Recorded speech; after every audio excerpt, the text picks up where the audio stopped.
America, Israel ప్రారంభించిన ఈ యుద్ధం 3 వారాలు పూర్తయిపోయింది. అయినా ఈ యుద్ధం ఎప్పుడు ఆగుతుందో తెలియని పరిస్థితి.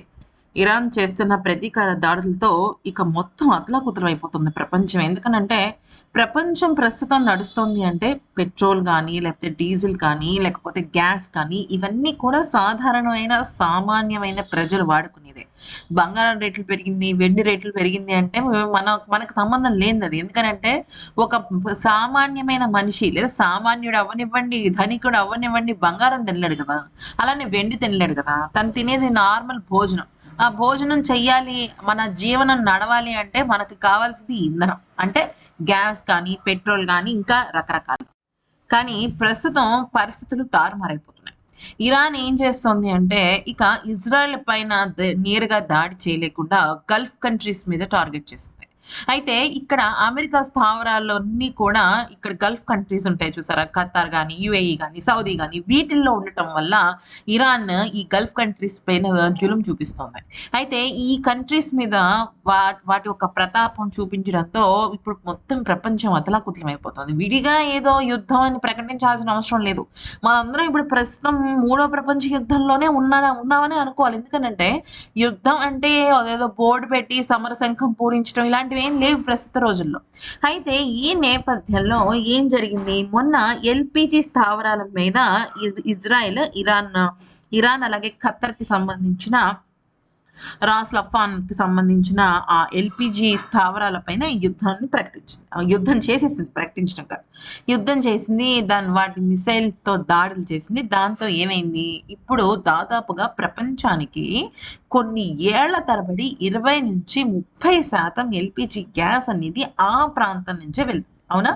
అయితే ఇప్పుడు మ్యాటర్ ఏంటి అంటే అసలు ఈ గల్ఫ్ కంట్రీస్ కి రక్షణగా ఉండాల్సిన కంట్రీ ఏంటి, అమెరికా. కానీ అమెరికా చేతులు ఎత్తేసింది. అసలు మొత్తం దుబాయ్ కానీ, యుఏఈ కానీ, సౌదీ కానీ మొత్తం అంతా కూడా చిన్న భిన్నం అయిపోతున్నాయి. అసలు ఒకప్పుడు దుబాయ్ ఎలా ఉండేది, ఒక ఒక సుందర ప్రపంచం. అలాంటిది ఇప్పుడు పరిస్థితి ఏమైపోయింది, వామ్మో అసలు ఇక్కడ ఉండాల్సిన వాళ్ళు కూడా ఉండటం లేదు. అయితే అమెరికా రక్షణ కల్పిస్తుంది అనుకున్న గల్ఫ్ కంట్రీస్ అన్ని కూడా ఇప్పుడు పూర్తిగా తారుమారైపోయాయి. మరోవైపు ఇరాన్ ఏమనుకుంటుందంటే ఈ మిడిల్ ఈస్ట్ కంట్రీస్ కి వాళ్ళే సుప్రీం అవ్వాలి అనుకుంటుంది. ముల్లాలే మెయిన్ గా టార్గెట్ గా ఇరాన్ పెట్టుకుంటుంది.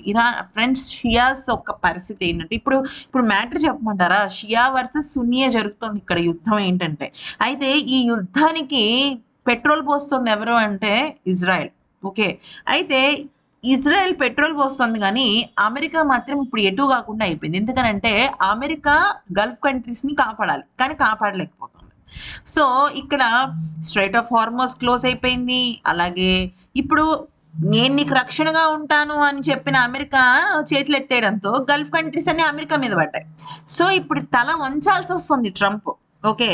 అయితే మొట్టమొదటిసారి ఇజ్రాయెల్ చేసిన పని తప్పు పట్టింది అమెరికా.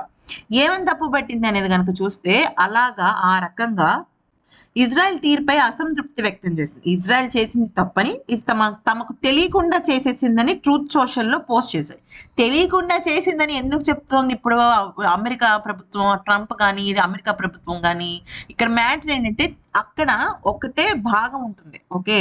ఆ భాగంలో సౌత్ ని, నార్త్ ని ఈ ఖత్తర్ అలాగే ఇరాన్ కంట్రీస్ పంచుకుని రిఫైనరీస్ చేసుకుంటూ ఉంటాయి. సో ఇజ్రాయెల్ ఎప్పుడైతే దాని మీద పడిందో ఆ మిసైల్ అనేది పక్కనే ఉన్న ఖత్తర్ కూడా డ్యామేజ్ అవుతుంది.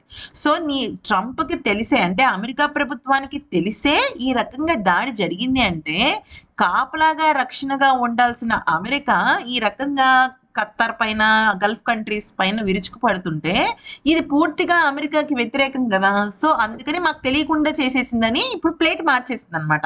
నిండా ముంచేసిందనే చెప్పుకోవాలి. ఇప్పుడు ఫ్రాంక్లీ చెప్పమంటారా ఫ్రెండ్స్, అసలు ఇరాన్, ఇజ్రాయెల్ అలాగే అమెరికా వీళ్ళు ముగ్గురు యుద్ధాలు చేసుకుంటున్నారు, బాగానే ఉంది. కానీ మధ్యలో బకరా అయింది ఎవరు అంటే ఈ గల్ఫ్ కంట్రీసే. ఎందుకనంటే అమెరికా నమ్మి నిండా మునిగిపోయింది.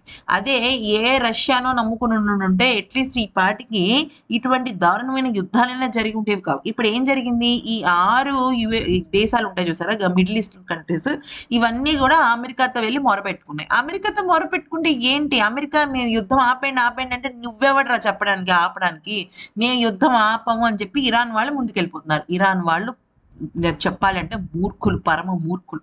వాళ్ళు ఎంతకైనా తెగించేస్తారు, ఏనికైనా తెగించేస్తారు. వాళ్ళు దేశ ప్రజలు ముఖ్యమా, అది ముఖ్యమా, వాళ్ళకి ఏం అవసరం లేదు. వాళ్ళకి కావాల్సింది ఏంటంటే వాళ్ళ షరియా చట్టం ఒకటే, మొత్తం ఈ ఇస్లామిక్ దేశాలని పరిపాలించాలి. ఇది వాళ్ళ మెయిన్ రూల్, స్ట్రాటజీ. సో విన్నారు కదా ఫ్రెండ్స్, ఇలాగా అమెరికాను నమ్ముకుని గల్ఫ్ కంట్రీస్ అయితే నిండా మునిగిపోయాయి. ఈ వీడియో నచ్చితే లైక్ చేసి సబ్స్క్రైబ్ చేసుకోండి.